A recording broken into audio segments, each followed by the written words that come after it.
What is going on, YouTube family? Welcome back to my channel, Movies and Reactions with Chris. If you are watching this today, WandaVision came out on Disney Plus. The episode 1 and episode 2 premiered.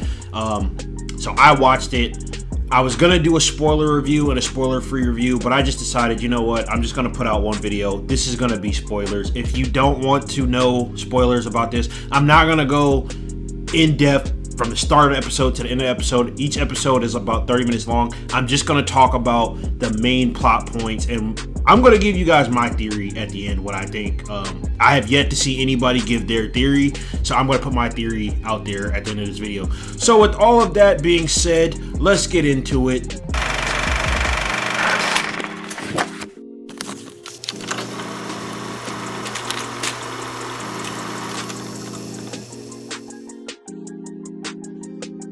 Hey, so if you're new here, I started my channel simply because I love movies. I love to talk about movies and TV shows. I love the Marvel Cinematic Universe. I like to watch some of the DCEU films. I like a lot of action movies. So that's why I want to start my YouTube channel. Like I said, if you're new here, please consider hitting the subscribe button, becoming a part of my YouTube family, be a part of this YouTube journey that I'm on. So today, WandaVision came out on Disney Plus. So let's talk about it. Like I said, I'm going to talk spoilers, so if you don't want to know about the show, if you don't want to know spoilers about the show, then this video is not for you. But if you've seen the show, or you just don't care about spoilers, then this video is going to be for you. So, I'll talk about my impressions. I want to talk about the good, and maybe not bad, but like mixed things that I don't know if I'm liking right now. So I'll get into it. Overall, I had a good time with the show. I'm not going to lie. If you are the type of person who was watching this show because you love the Marvel Cinematic Universe, you love the action, you love big supervillain battles and stuff like this, I don't think this show is going to be for you. I'm not going to lie. When I first saw the trailer to this, I thought that the 1950s TV show plot and those type of things, I thought it was going to play a part into the show, but I wasn't expecting to go into episode 1 and they throw us right into it. So right off the bat, we go in episode 1, and Vision and the Scarlet Witch are already married. Not much is given. Spoiler alert for Avengers Infinity War, Vision did die. So one of the things that's kind of got me a little bit confused right now is the fact that they didn't go into the first 2 episodes and explain anything, and I'm fine with that, because what I think is going to happen is that it's going to build some tension, and we're going to get to our point. And when I get to my theory, I'll explain what I mean by them not explaining how Vision is alive again. So, they're already married. It's like in the 1950s, and you can tell this show is heavily inspired by shows like The Honeymooners, and I Love Lucy, and Bewitched. You can really tell it's like the 1950s setting. It's shot in black and white. I really see it's really similar to Bewitched, because with the Scarlet Witch's powers, there's a lot of times where she does certain things within the show, and it just reminds me of Bewitched. I grew up watching these shows on TV Land. My grandma loved those type of shows, so I've seen a lot of those shows.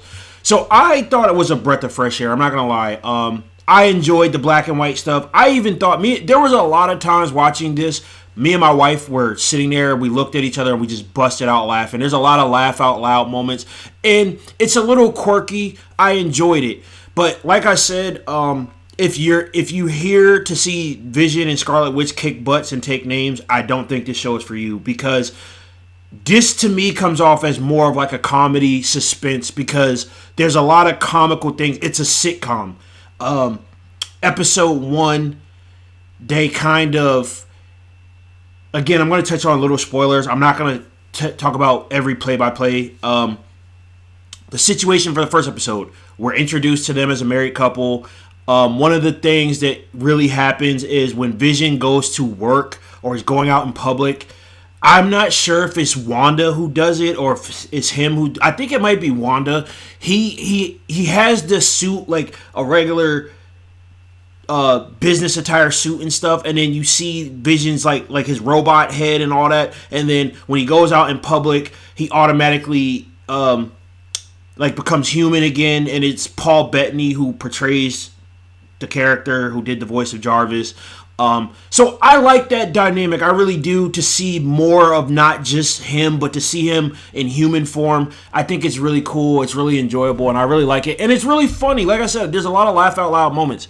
So the situation with the first episode is Vision works at a company, and I don't even really know what they do. Something about computing paperwork and stuff like that. Even Vision asks, like, what do we do here? And one of the things that's really unsettling about this episode is that the first two episodes, every time it seems like we at the audience are about to understand what's going on, people start to get nervous. Like when Vision asks one of his coworkers, like, well, what do we do here? And the guy just gets a little nervous about it. And, you know, there's a lot of that so far in the first two episodes. So what happened is basically there was a heart that was etched on their calendar for like the 23rd of, I don't remember which month it was. I didn't really get a good look at the calendar. So Vision and Wanda don't know. It seems like they don't have any memories because they don't know anything. So they automatically assume it was the anniversary. So Vision goes to work, and his boss, Mr. Hart, reminds him that the reason, basically the reason for the heart on the calendar was a symbol, because his name is Hart, H-A-R-T. Him and his wife are due to come over Wanda and Vision's place for like some kind of dinner, and then he's going to decide if Vision is worthy of a promotion or something like that. So it's really funny. It's so 1950s because Vision gets a little worried. He calls home and he tells Wanda that he's stressed out, and he's telling her from the perspective of, hey, my boss is coming over. She's thinking, oh, it's just the anniversary thing. It's really funny. It's really sitcom-esque comedy. So they end up going home, Vision, Mr. Hart, Mrs. Hart, and, you know, Wanda's dressed kind of sexy looking and everything, and, you know, his boss is like, what's going on here? So Wanda has to kind of make things work. She changes her outfit with like the flick of her wrist or something like that. It's really hilarious, really funny. So with this episode, Mr. Hart and Mrs. Hart really are prying into Vision and Wanda's like personal life. Like, how long have you been married? Why don't you have kids? Where did you move here from? And it's really unsettling. Like, they're asking these questions, and they keep asking, and it's like Wanda and Vision don't have an answer because I think they don't know. They don't really remember anything. So then what basically ends up happening is Mr. Hart starts to choke on some food or something that Wanda had made. He starts to choke on some food. So he's literally like choking, and Mrs. Hart's like, stop it, and everything. It's like, and then Wanda asks Vision to like save him, help him, whatever. So he like does that phasing thing he does. He sticks his hand through his throat and pulls the food out. And then Mr. and Mrs. Hart get up and act like nothing happened. You know, that was a great dinner, and he assures Vision that he's probably going to give him the promotion, whatever. So they leave, and then a lot of the comedy in this episode was them trying to hide their abilities. So I thought that was really funny. But the way the show episode 1 ends is with somebody watching the WandaVision show on TV, which I think is really weird. And I'll talk more about it at the end when I do my theory at the end and I rank it or whatever. So episode 2, I'm not going to get into it too much. Basically what happened is that it jumps to the 1960s. So what the show is doing is jumping from decade to decade. I think that's kind of refreshing and it's pretty cool. So by the time we get to episode 9, it'll probably be present day or something like that. So it'll start making a lot of sense probably. So the premise of this episode is that Wanda and Vision have to participate in a talent show for like the town they live in is called Westview, I think. So Westview Elementary, that's what the proceeds and everything's going for. And we're introduced to Monica Rambeau in this episode, which spoiler alert, if you've seen is it Monica? Is Monica the daughter? I can't remember. I think Monica is the daughter. Let me find out. Yeah, Monica Rambeau. her mother was Captain Marvel's best friend in the Captain Marvel movie. And she was a little girl in that film. So it's fast forwarding. They've already said she's like an agent of S.W.O.R.D.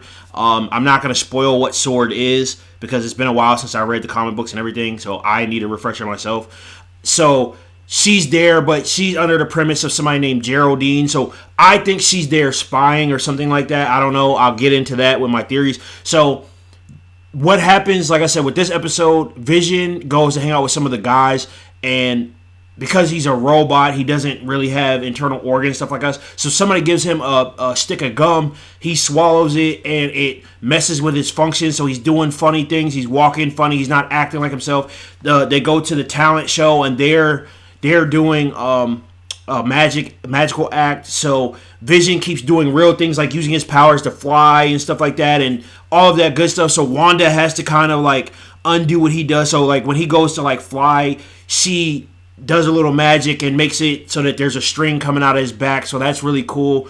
It's a funny episode.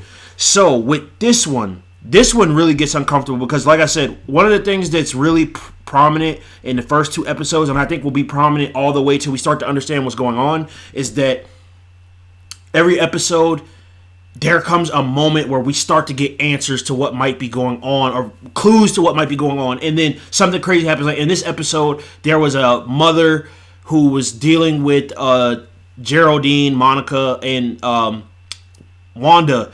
And something just started happening where it started making loud noise, and she crushed a glass in her hand, and then she kind of like, Wanda went to help her, and then she made like a weird comment. So what I'm seeing is every time we start to get close to understanding what's going on, something strange happens. And again, at the end of this episode, after the magic show and after Wanda has helped to get the gum out of Vision's chest and everything, what we get is a guy dressed in a beekeeper outfit, and he comes out of the sewer. And Vision doesn't really know what's going on, but Wanda seems to know this guy, this person, and she says something along the lines of "not again" or something like that, or not. She says something like that, and she, I think, alters reality, and then it jumps to the 1970s. Like she rewinds time, and then everything comes into color. And then it's like the beekeeper guy never shows up again. And then they're in the 1970s, and they're, everything. Because the show is in black and white in episode 1 and 2, and then it comes into color at the end of the episode.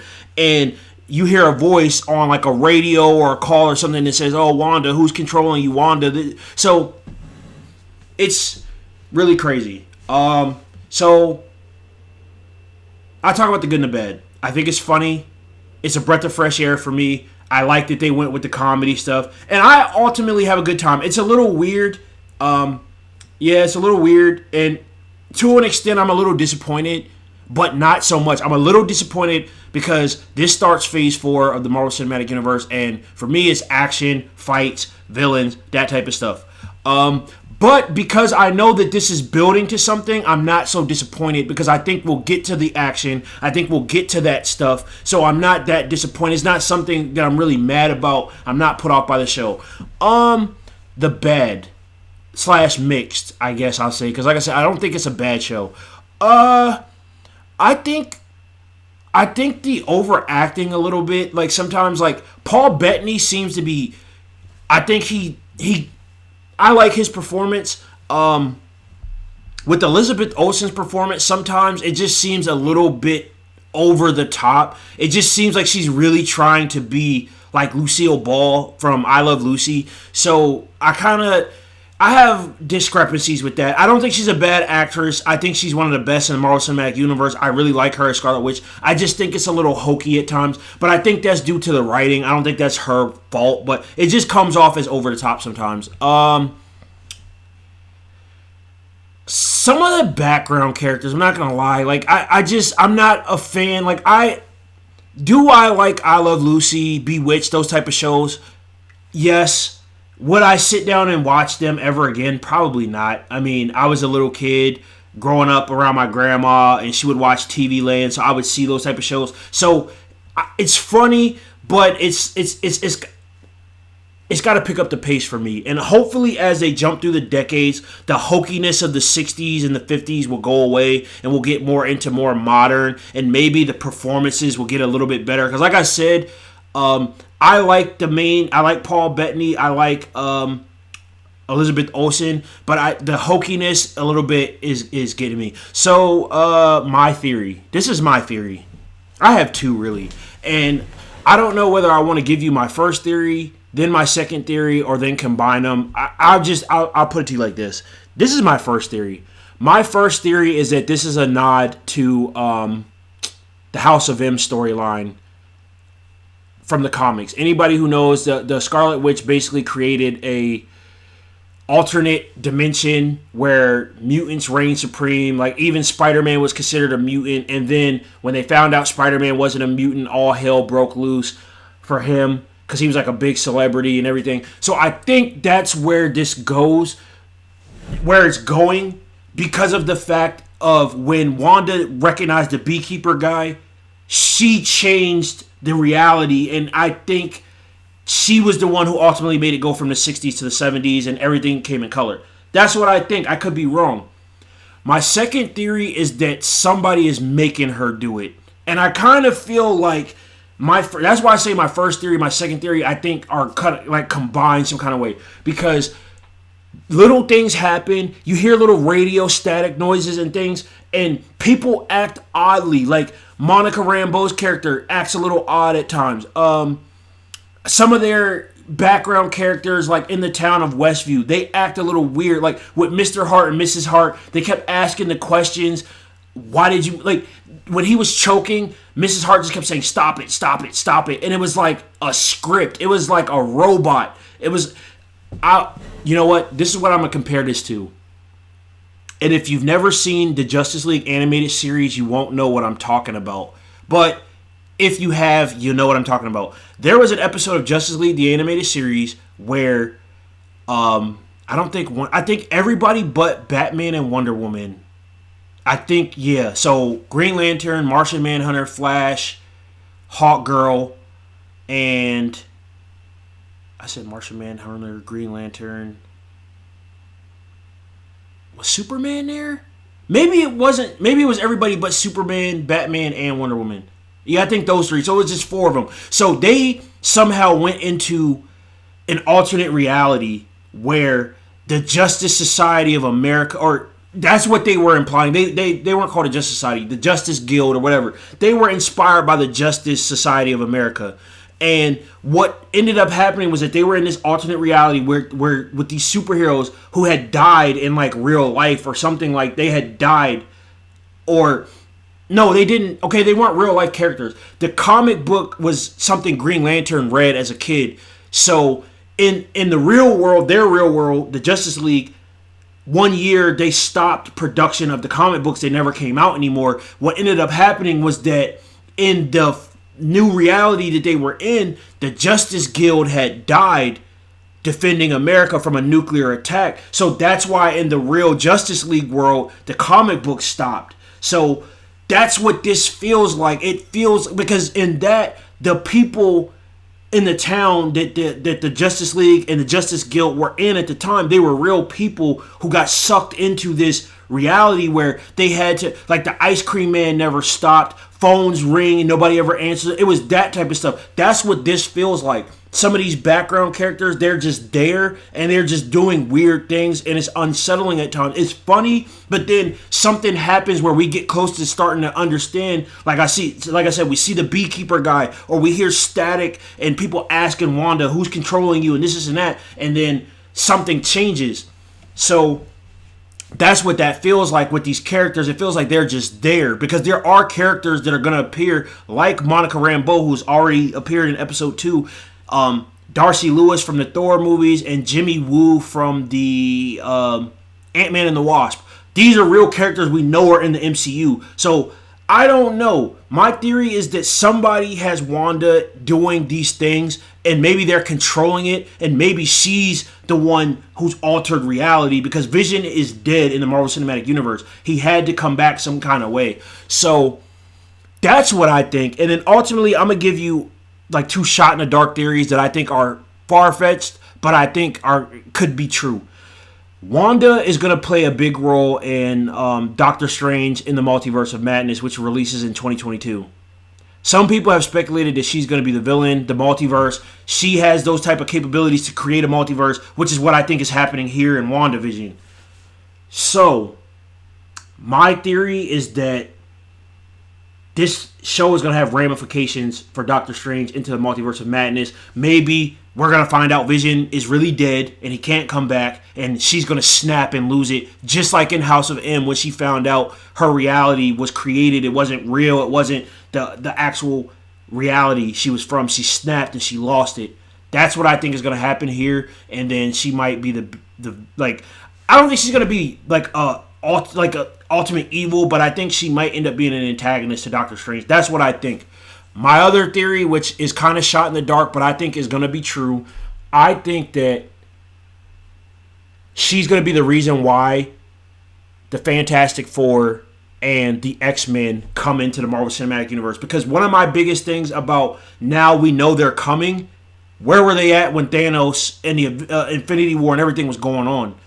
I could be wrong, but that's what I think. I think some kind of way Wanda is going to make it so that the X-Men and some of the other characters like the Fantastic Four and maybe Blade and some of those come into the Marvel Cinematic. Well, maybe not Blade, because Blade could just be in the background of Marvel Cinematic Universe. Same with Moon Knight, She-Hulk, all of those characters. But the X-Men in particular, there has to be a reason why they're coming into the Marvel Cinematic Universe. Like, I don't know. They're going to have to really explain why they didn't show up in Infinity War.